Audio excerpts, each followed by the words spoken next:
1 Samuel chapter 18, New International Version.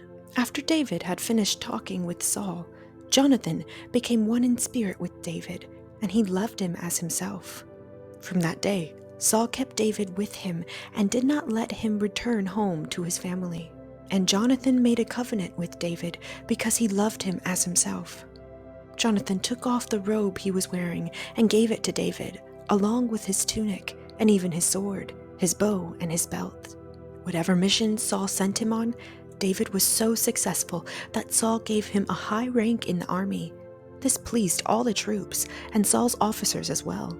When the men were returning home after David had killed the Philistine, the women came out from all the towns of Israel to meet King Saul with singing and dancing, with joyful songs, and with timbrels and lyres.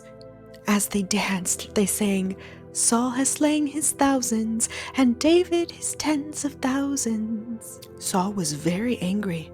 This refrain displeased him greatly. "They have credited David with tens of thousands," he thought, "but me with only thousands. What more can he get but the kingdom?" And from that time on, Saul kept a close eye on David. The next day, an evil spirit from God came forcefully on Saul. He was prophesying in his house while David was playing the lyre, as he usually did. Saul had a spear in his hand, and he hurled it, saying to himself, "I'll pin David to the wall." But David eluded him twice.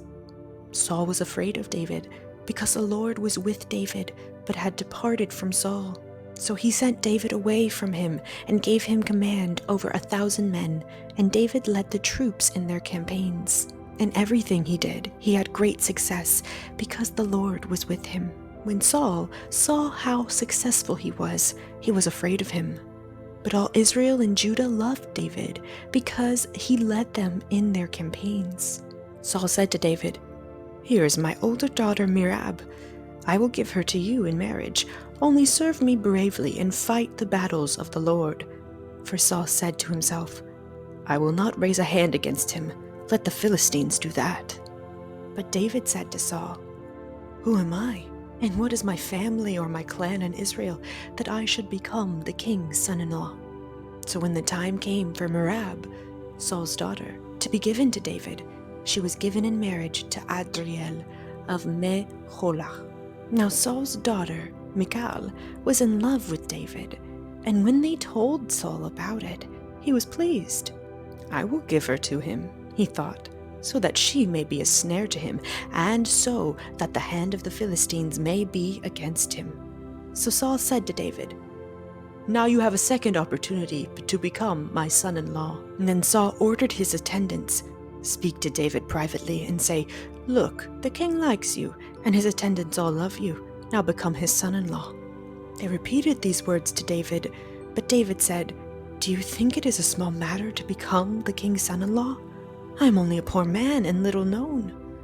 When Saul's servants told him what David had said, Saul replied, "Say to David, 'The king wants no other price for the bride than 100 Philistine foreskins, to take revenge on his enemies.'" Saul's plan was to have David fall by the hands of the Philistines. When the attendants told David these things, he was pleased to become the king's son-in-law. So before the allotted time elapsed, David took his men with him and went out and killed 200 Philistines and brought back their foreskins.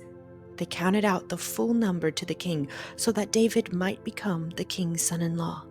Then Saul gave him his daughter Michal in marriage. When Saul realized that the Lord was with David and that his daughter Michal loved David, Saul became still more afraid of him, and he remained his enemy the rest of his days. The Philistine commanders continued to go out to battle, and as often as they did, David met with more success than the rest of Saul's officers, and his name became well known.